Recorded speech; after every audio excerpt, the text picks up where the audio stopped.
Hello and welcome to the latest episode of the Low Budget Review Show. I'm your host, Eric Smith, and today I'm talking about the DC deck building crossover pack number 4, the Watchmen. So, DC deck building, one of my favorite deck building games. Really super quickly, in a deck building game, generally everybody starts out with the same weak deck of cards. In the case of DC deck building, it's 10 cards. You use those cards to purchase more powerful cards from a pool of cards that are available, and you use those more powerful cards to build your deck and achieve whatever the end goal of the game is. I'm going to have a link up here for a video I did called Deck Building 101, because I just got tired of going over how to play deck building games every time I do one of these review videos. So check out Deck Building 101 if you want to know more about what a deck building game is. And I have reviewed some of the full sets for DC deck building, so I'll throw one of those up here, probably Teen Titans, because I really like that one a lot. I'll throw that up here too if you want more specifics on DC deck building. But basically, start with a weak deck, build a stronger deck building, achieve the end goal. Now, normally, in the DC deck building game, you have a stack of supervillains. Your end goal is to defeat all of the supervillains in that stack, and then that ends the game. Whoever has the most victory points wins. Each base set for DC deck building has brought a little something new to the game. Normally not huge changes, just maybe some new mechanics. And each of the crossover packs has done the same thing. Brought maybe one, possibly two new little mechanics to the game to mix things up. But with Watchmen, this is, I would say, the biggest change, at least since the Crisis expansions, which I'm not going to get into. They're a lot of fun. But possibly, well, two major changes here with the Watchmen pack. One, there is no supervillain stack. What you have is a stack of 3 challenges. Now, the other big change is that you're going to have a secret mastermind. So, you set up the game typically as normal. Everybody gets the exact same starter deck of 10 cards, just like in a normal version. You're going to have your main deck of cards. You're going to lay out 5 in the lineup. That's what people are going to buy from. You're going to have your kicks and your weaknesses.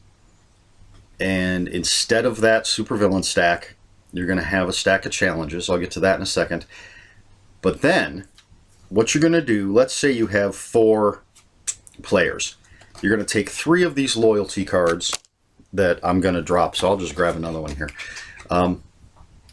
3 of these say you are loyal. And then you're going to have one that says, you are the secret mastermind. So in a 4-player game, 3 that say loyal, 1 that say secret mastermind, shuffle them up, deal them out. Everybody's going to look at theirs and not reveal what they have. So one person is going to be the secret mastermind, and they're going to try to stop everybody else from completing these challenges. Really no victory points in this game. If the loyal players can defeat all 3 challenges before the main deck runs out, they win as a group. If the secret mastermind can get the deck to run out before those challenges are defeated, the secret mastermind wins. It's as simple as that. So that's really an interesting new piece of the DC deck building game. A lot of the people I play with, not everyone, but a lot of the people I play with like that sort of traitor, secret mastermind kind of thing in a game.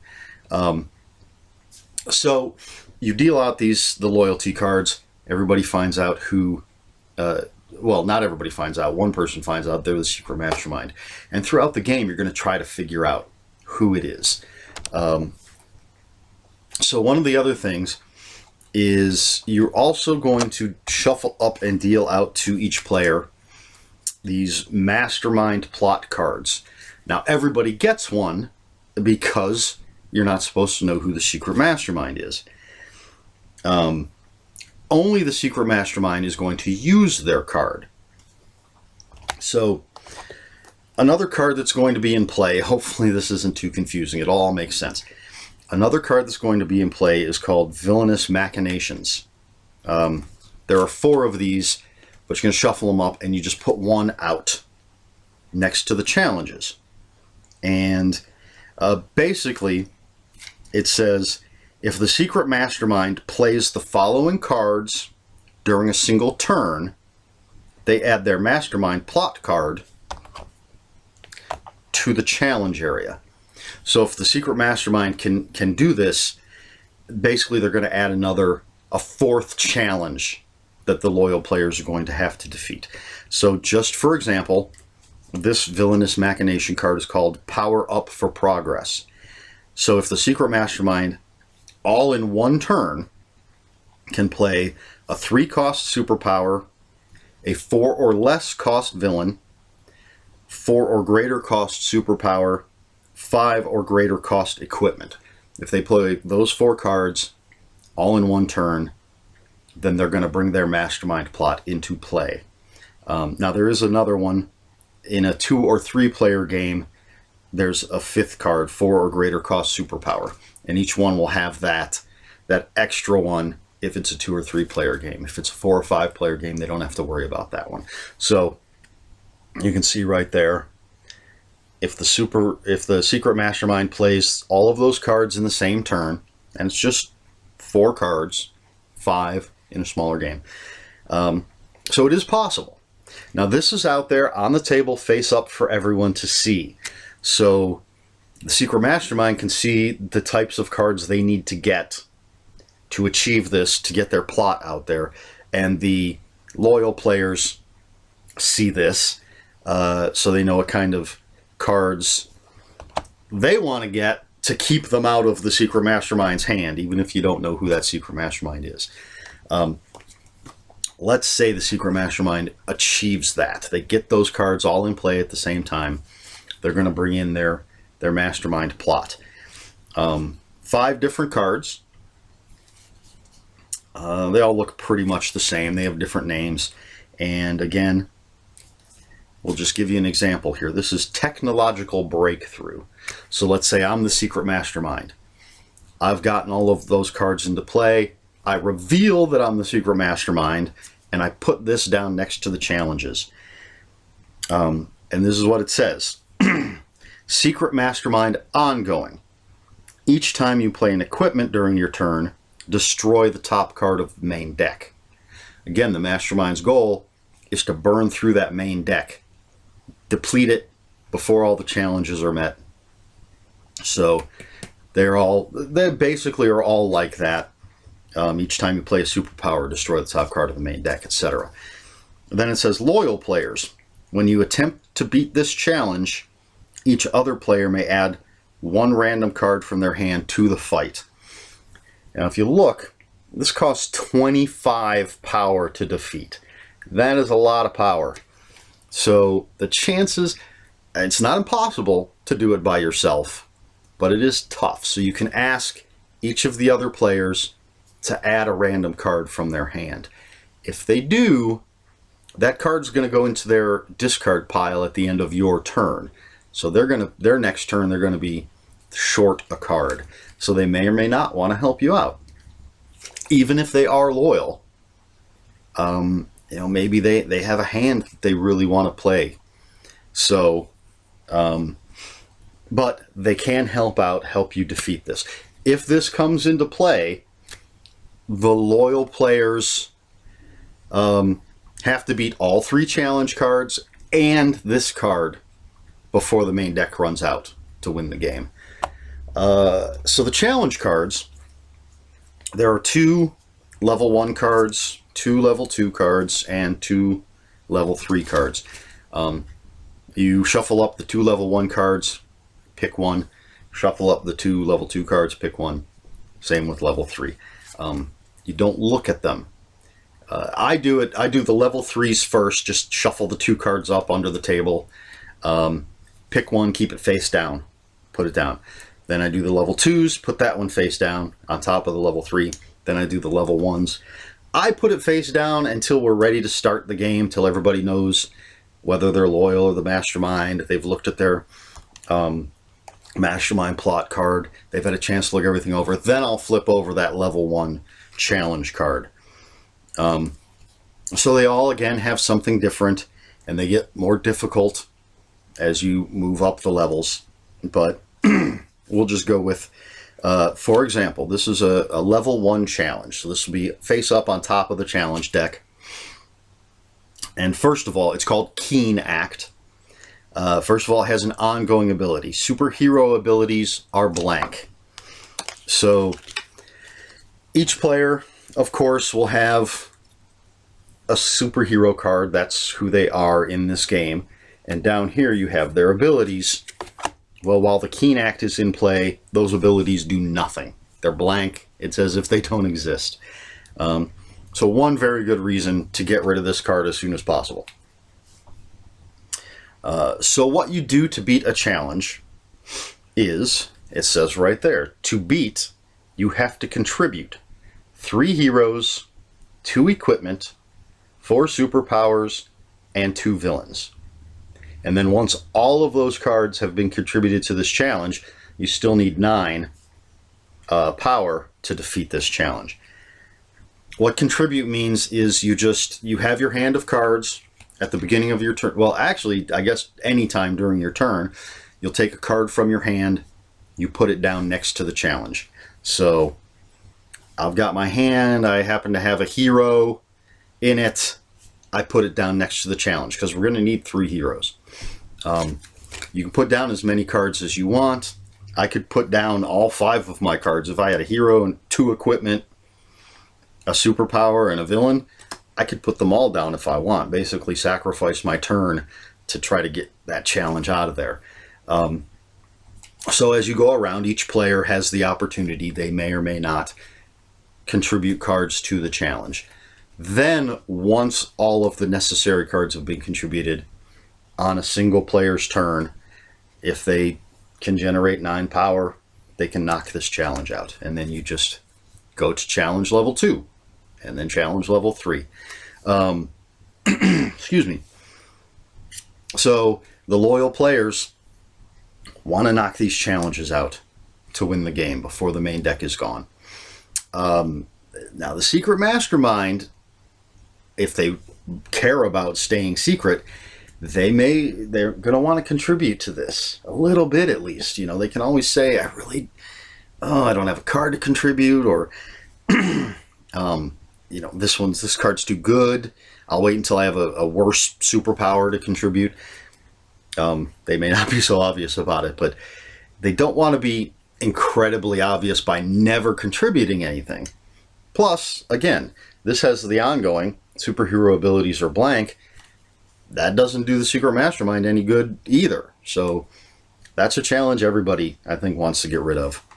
As I said, level 2 and level 3 get harder, so I don't think it's going to hurt the secret mastermind if this is gone quickly. So that's that. Set those over there. This does add 11 new cards to the main deck. You shuffle them into the main deck. And some of them, they seem to be geared a little more toward the secret mastermind, because there's a lot of stuff about destroying cards.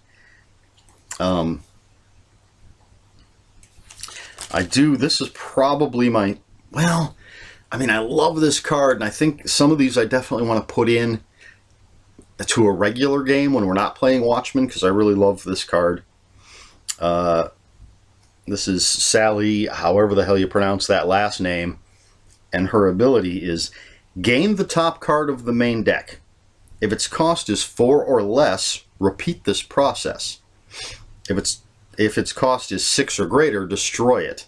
So 5 is the sweet spot. But if its cost is 4 or less, repeat this process. You could gain many, many cards in just by playing this one card, which in a normal game is going to be great. In the Watchmen game, maybe not so great because you're depleting that main deck, which you don't want to do. But then you have things like this. Like I said, really good for the Secret Mastermind. The Owl Ship. There you go. +3 power. That's good. Destroy all non-hero cards in the lineup and then replace them. Again, not great because you're depleting that main deck. And there are a number of cards that are like that, just with different types of cards that are destroyed.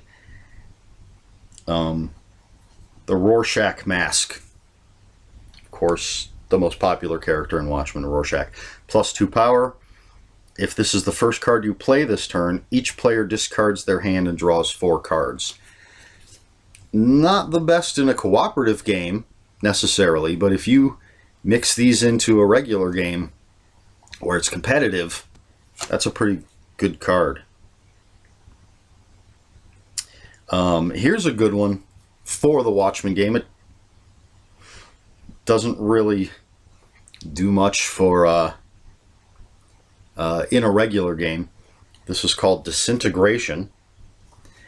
And it says you may pay 15 power. If you do, remove this card from the game and then destroy a loyal superhero or a current challenge. So if you're loyal, you can just pay 15, boom, destroy the current challenge. That's great.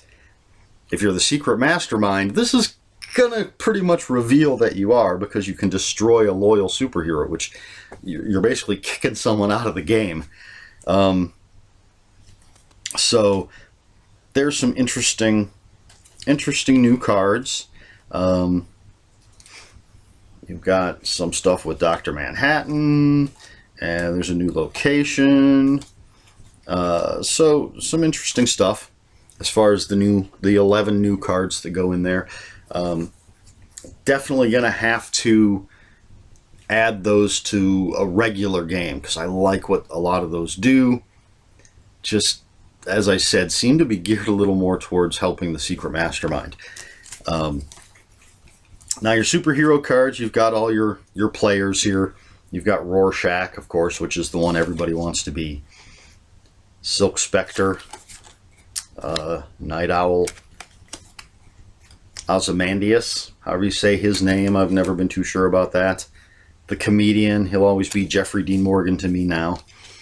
Dr. Manhattan. And some decent abilities. Rorschach, once during each of your turns, you may discard a card from your hand to play the top card of another player's deck and then return it.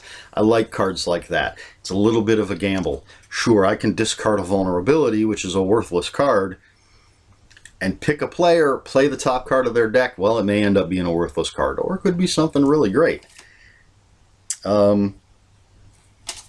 Silk Spectre, each time you play a hero during your turn, look at the top card of your deck, you may discard it. Not bad. Night Owl, each time you play an equipment during your turn, you may put a card from your discard pile on the bottom of your deck. It's pretty good. You can stack your deck, even if it's from underneath. Ozymandias, at the end of each of your turns, draw an extra card, and then put a card from your hand on top of your deck. Not too bad. The Comedian, pay 1 less to buy attack cards. The first time you play a villain during each of your turns, draw a card. That's a pretty good card. So, and might as well do, there's only one more. So Dr. Manhattan, the second time you play a superpower each of your turns, you may destroy a card in your hand. Interesting that it's the second time you play a superpower. So there's your new character cards. And again, these can be played with a regular game. It doesn't have to be with Secret Mastermind and all that stuff. There are some alternate rules for a 2-player game. It does say, essentially, if you have a 2-player game and you just take a You Are Loyal card and a Secret Mastermind card, shuffle them up and deal them out, it's pretty obvious who's the Secret Mastermind. I got the card that says loyal. I know you're the secret mastermind. We did play a 2-player game, and we went with the alternate choice, which was take 2 loyal cards and the secret mastermind card, shuffle them up, deal out 2 cards. So you're still not sure. I got a card that says loyal. I don't know if you're also loyal or if you are the secret mastermind. But I think it plays better with more people. The first time I played it, there were 2 of us. The second time, there were 4 of us. And it played much, much better with 4 people. Because then you don't know, although I won't get into it, but we knew from the very beginning who the secret mastermind was. They kind of gave it away. But definitely much, much better and much tougher. The secret mastermind won both times, because they just start going through that main deck, and we just were having trouble getting the cards we needed to defeat the challenges. So really, I enjoy this a lot. I don't know if it's going to go into heavy rotation, but it's a nice change of pace. As I said earlier, a lot of people that I play with like that sort of secret player playing against everybody else kind of thing. And this does. The 2 Crisis expansions are, excuse me, make the game cooperative. This is another one that makes it cooperative, except for that 1 secret player. So it's fun, definitely. I think the Legion crossover pack is still probably my favorite of these little tiny expansions. And it's just a little, there's not much to it. I think I showed you every single card that was in this expansion, for the most part. Between $10 and $15, I believe, slightly more than the other crossover packs, but that's because it's added a few more things to it. So there are a few more cards. But yeah, definitely worth picking up. I'm not a huge fan of Watchmen, the comic book. I know everybody thinks it's the best comic ever. I read it. It was fine. It was very interesting. It did a lot of really new things with comic book storytelling. But overall, and of course I love Rorschach. Overall, not a huge fan. I haven't even seen the movie. But I did enjoy this. I do like the characters. Possibly because I actually like the characters that they're based on. I'm not going to get into all of that. But all of the Watchmen characters are based on other existing characters. Rorschach, I will say, and I think I've mentioned this elsewhere, Rorschach is based on a character, The Question, who is my favorite DC character. So another reason, besides his cool look, that's another reason I dig Rorschach. So I guess that's it. I know I covered a lot of stuff. Hopefully it wasn't too confusing.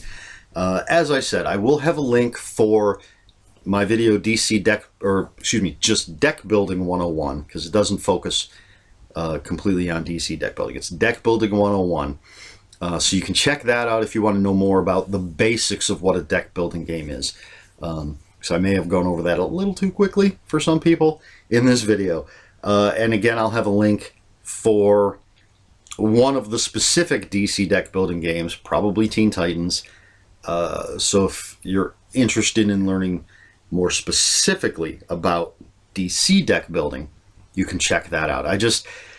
I play so many deck building games and I review so many deck building games, at least I try to, that I just got tired of having to go over the same information so much that I made that Deck Building 101, which hopefully will help you to understand. So there's that. You're going to have those 2 links there. I'll have a link or 2 for this crossover pack in the description below if you want to pick it up. If you have any comments, questions, or corrections, definitely, because I don't always necessarily know that I'm getting all the rules right. So please, if there's any corrections or questions or anything, put them in the comments below. I'm always happy to talk about these games. Love them. Please like, share, and subscribe. So I think that covers everything. This one may have gotten away from me a little bit. It's a bit long. But that's DC Deck Building Crossover Pack number 4, Watchmen. This has been the Low Budget Review Show. I have been Eric Smith, and until next time, read more books.